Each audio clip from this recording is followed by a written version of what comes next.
Get ready with me as I talk about Fairy Tale again. This time I'm going to talk about Gajeel and Levy's relationship because a lot of people told me that they wanted to hear my thoughts on it, and I would be happy to give you that. But first I need to talk about what Gajeel was like as a person while he was in Phantom Lord, because it's integral not just to his character but also to the relationship as a whole. Because I remember back when Fairy Tale was first coming out and Gajeel and Levy's relationship was starting to get traction, a lot of people tried to come up with like excuses and headcanons as to why Gajeel did what he did to Levy that kind of separated him from the action a little bit.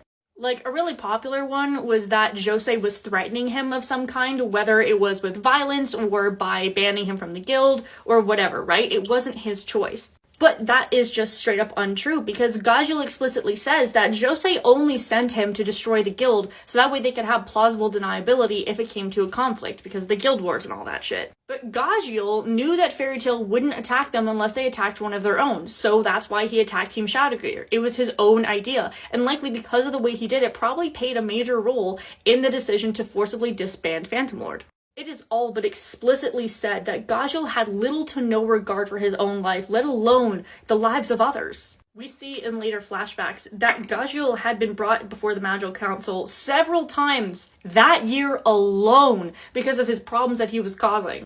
Gajeel was a fucking loudmouth and explicitly told a member of the council that they were going to war with Fairy Tale because he didn't give a fuck. It's also why he's so surprised when Makarov comes and offers him a place at Fairy Tale, even though Makarov kind of still hates his guts and will never forgive him for what he did, but he still recognizes that Gajeel is a human person who is in desperate need of guidance that Makarov can help.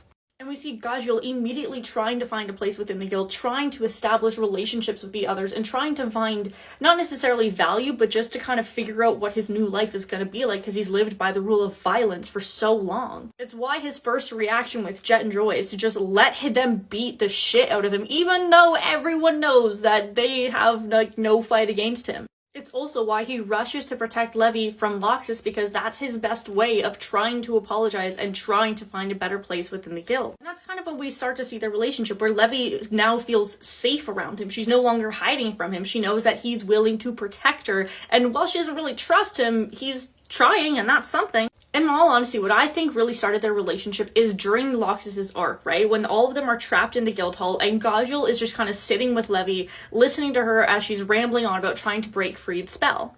He has no idea whether she's actually talking to him or if she's just kind of using him as a sounding board to just throw ideas off of. But either way, he compliments her saying, "I have no idea what you're talking about. This is amazing." And it's at this point that Gajeel realizes that Levy actually has an incredible potential. She just chooses not to use it. Because while Levy can use combat magic, she much prefers jobs that don't require it, things like translating jobs or spell breaking. But Gajeel sees her potential, but is also his way of trying to make a bond with her, of being like, okay, I'm gonna make you strong so that way what I did can't happen to you again from someone else.